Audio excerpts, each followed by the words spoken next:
You might have done everything you were told to do and still ended up with a pile of leaves that never turned into compost. You raked them up. You stacked them high in the corner of the yard. You let the rain hit them. Maybe even snow sat on top of them all winter. And in your mind, you thought, by spring, this is going to be rich garden soil. But then spring comes. You grab a shovel, peel back the top layer, and what do you find? Wet leaves. Heavy, sour-smelling, slimy leaves pressed together like soaked cardboard. Nothing light, nothing dark, nothing that looks ready for your garden beds. And that's when most people feel like they failed. But here's the truth. You didn't fail. The leaves didn't fail either. The method failed. That pile was never really composting. It was locked up. And once you understand what is locking it, those same leaves you were ready to throw away can turn into rich, dark compost in just a few weeks. One of the biggest mistakes people make is thinking that if they just pile up leaves and wait, nature will automatically turn them into compost. I used to think the same thing. It feels logical, right? Leaves fall in the forest, and somehow the forest floor becomes rich and dark over time. But your backyard pile is not the same thing as a forest floor. When leaves get stacked too thick, then soaked by cold rain, they press down on each other. The air gets pushed out. The middle turns cold, wet, and packed tight. And without air, the good bacteria that break things down cannot really do their job. So instead of composting, those leaves just sit there. They get sour. They get slimy. They almost feel preserved instead of broken down. That's why the video makes such a strong point. The gardener didn't fail. The system failed. A forest can take 3 or 4 years to slowly break down leaves. But if you are growing vegetables this season, you need fertility now, not years from now. The reason dry fall leaves are so stubborn is pretty simple. By the time a leaf falls from the tree, most of the soft, easy nutrients are already gone. The tree has pulled back the sugars, sap, and living energy into its trunk and roots so it can survive winter. What lands on your lawn is mostly the leftover shell. In compost terms, that brown leaf is mostly carbon, and carbon is useful. It is energy. It is the fuel. But fuel by itself does not do much. Think about a stack of firewood sitting beside a porch. You can stack it neatly. You can spray it with water. You can leave it there for years. But unless something starts the fire, that wood is just going to sit there. Dry leaves work the same way. They are full of potential, but they need the right spark. In a compost pile, that spark is not actual fire, it is bacteria. Those tiny microbes are the ones that eat through the leaves, create heat, and slowly turn dead material into dark, living soil. But they cannot do it well if all you give them is carbon. This is where most leaf piles get stuck. The leaves are there, the moisture might be there. You may even turn the pile a few times and think you are helping, but nothing really happens. The pile stays cold. It smells a little sour, and the leaves still look like leaves. That is what I think of as carbon lock. The carbon is there, but the bacteria cannot really use it fast enough because they are missing what they need to grow. Dry leaves give them energy, but energy alone is not enough. Bacteria need nitrogen the way our bodies need protein. Without it, they might start eating a little, but then they slow down. They stop multiplying. Some go dormant, and when the bacteria population does not grow, the pile never heats up. That heat is the sign that life is working inside the pile. A lot of people try to fix this by turning the leaves more often. But turning a pile that is missing nitrogen is like stirring an empty pot and expecting dinner. You are moving things around, but you are not feeding the process. The answer is not more work. It is the right missing ingredient. If dry leaves are the fuel, nitrogen is the fire that gets everything moving. A pile of 4 leaves can have a carbon to nitrogen ratio around 80 to 1, and that is just too carbon heavy for fast composting. To really wake the pile up, you want to bring that balance closer to about 30 to 1. That is where the bacteria can take off. That is where the pile starts acting alive. But here is the part many people miss. You cannot just sprinkle dry fertilizer or toss coffee grounds on top and expect magic. I have seen that fail plenty of times. The small particles fall straight through the leaves and settle at the bottom. The top stays dry. The leaves never really get coated, and if the nitrogen is not touching the leaf surface, the reaction does not start the way it should. That is why a liquid nitrogen mix works so much better. It carries moisture and nitrogen together. It soaks into the shredded leaves. It gives the bacteria food right where they are sitting. And once they have that, they can multiply, create heat, and finally start breaking the pile down. The liquid accelerator is really the key to the whole method. It sounds fancy, but it is simple. You are basically making a strong nitrogen tea for your compost pile. If you have animals, the homestead version is easy. Take a 5-gallon bucket. Add 2 shovels of chicken manure or fresh rabbit manure. Fill the bucket with water and stir it until it looks like dark, muddy coffee. It is not pretty, but it works. That mixture is loaded with nitrogen, and it is already full of living biology from the manure. If you live in the suburbs and do not have livestock, you can still do it. Go to the garden center and get blood meal or pelletized chicken manure fertilizer. Add about 2 cups to a 5-gallon bucket of water and stir it well. That liquid becomes your spark. When you pour it over shredded leaves, you are not just adding water.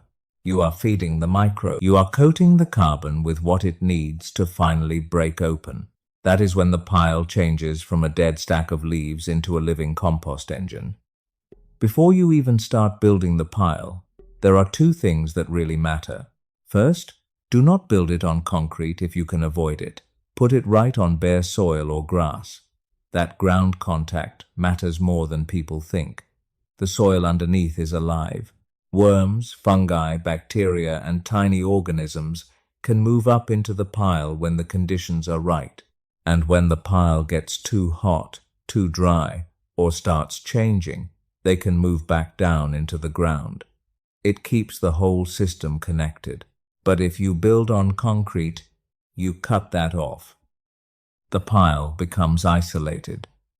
The second thing is this: shred the leaves. Whole leaves are built to resist water.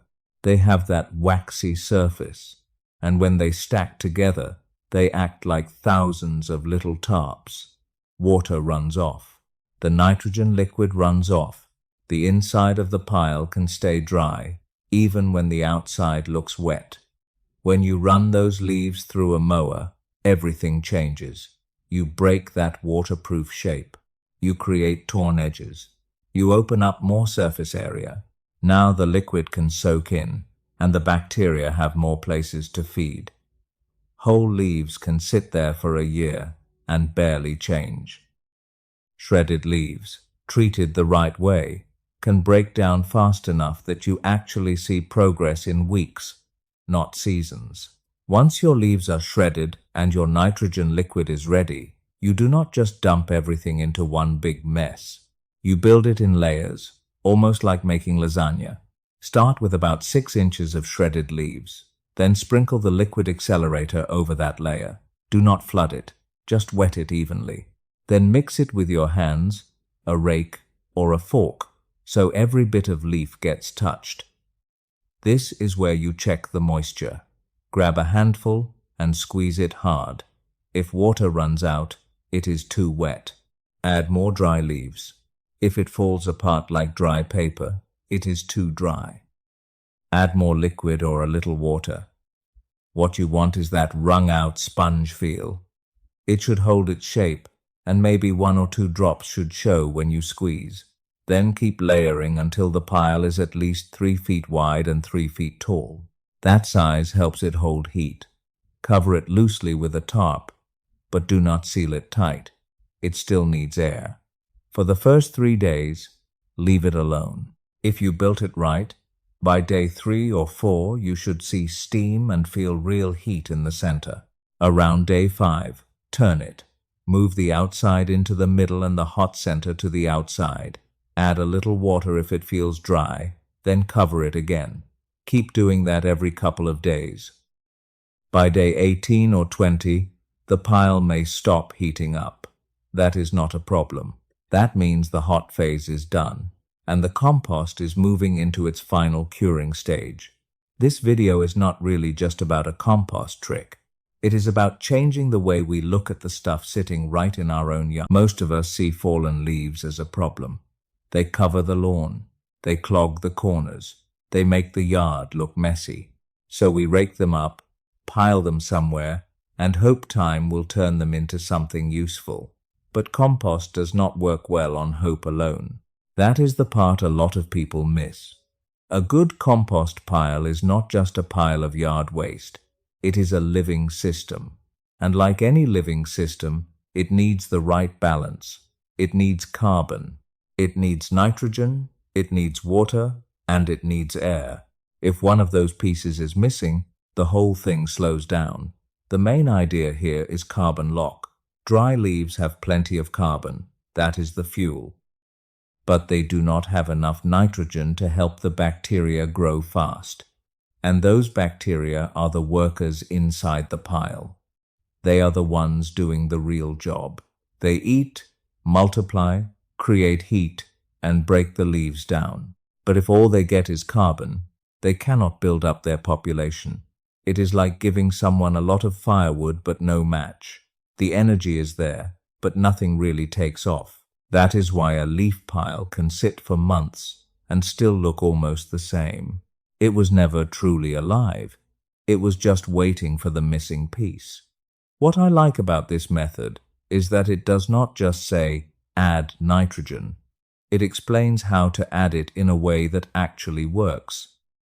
If you throw dry fertilizer or coffee grounds on top of a pile of leaves, much of it just falls through. It settles at the bottom. The leaves on top still stay dry and hungry. The bacteria never get what they need where they need it. But when you turn that nitrogen into a liquid, everything changes. Now it can soak into the shredded leaves. It can touch more surfaces. It brings moisture and food at the same time. That is why the liquid accelerator matters so much. It does not just wet the pile. It feeds the biology. The other big lesson is shredding the leaves. And honestly, this is the step many people want to skip. I understand why. It feels like extra work. But whole leaves are built to shed water. They have that waxy surface, and when they stack together, they act like little roof shingles. Water runs off. Air gets blocked. The pile packs down. Then it turns cold and slimy. When you shred the leaves, you break that structure. You open up the edges. You make the pieces smaller. Now the liquid can get in. Air can move better. And the microbes have more places to feed. It is the difference between asking bacteria to eat a whole sandwich or giving them bite-sized pieces. By the end, the video turns composting into something bigger than just cleaning up leaves. It becomes a lesson in using what you already have. Those leaves are not trash. They are stored energy from the sun. They can become food for next year's garden. They can save you money on bags of soil. They can keep plastic out of the trash. And they give you a little more control over what goes into your garden and, eventually, your food. That is the real point. You do not always need to buy fertility. Sometimes it is already there, lying all over your yard. You just have to unlock it. The first thing I would say is this. Do not try to compost every leaf in your yard the first time. That is how people get overwhelmed and quit. Start with one small pile. Pick one corner of the yard, somewhere on bare soil or grass if you can. A space around 4 feet by 4 feet is enough. Try not to build it on concrete. because you want the pile connected to the living soil underneath. That ground contact helps worms, fungi, bacteria, and all those tiny soil workers move in and out as the pile changes. Next, gather your dry leaves and shred them. This step matters. Run over them with a lawnmower once or twice until they look like little pieces of confetti. Whole leaves are slow. They shed water, stack together, and turn into mats. Shredded leaves soak up moisture better, hold the nitrogen liquid better, and give bacteria more edges to attack. It is a little extra work up front, but it saves you weeks or even months later. Now make your nitrogen liquid. Use a 5-gallon bucket. If you have chicken manure or fresh rabbit manure, add about 2 shovels into the bucket. Fill it with water and stir it well. If you do not have animals, use blood meal or pelletized chicken manure from the garden center. Add about 2 cups to the bucket, fill it with water, and stir until it is mixed. This is the liquid that wakes the pile up. When you build the pile, do it in layers. Spread about 6 inches of shredded leaves on the ground. Sprinkle the nitrogen liquid over the top. Then mix it in. Do not just pour and walk away. Toss the leaves around so the liquid touches as much material as possible. Then check the moisture with your hand. Grab a handful and squeeze it hard. If water runs out, it is too wet. Add more dry leaves. If it falls apart right away, it is too dry. Add more liquid or a little plain water. What you want is that wrung-out sponge feel. It should hold together, with maybe 1 or 2 drops showing when you squeeze. Keep adding layers until the pile is at least 3 feet tall and about 3 feet wide. That size helps it hold heat. Cover it loosely with a top to keep heavy rain off and hold warmth in, but do not seal it tight. It still needs to breathe. For the first 3 days, leave it alone. Around day 3 or 4, check the middle. If you see steam or feel real heat, the pile is alive. Around day 5, turn it. Move the outside material into the center and the hot center material to the outside. Add a little water if it feels dry, then cover it again. Keep turning it every couple of days. When the pile stops heating up even after turning, that means the hot composting stage is done, and the pile is ready to cool down and finish curing.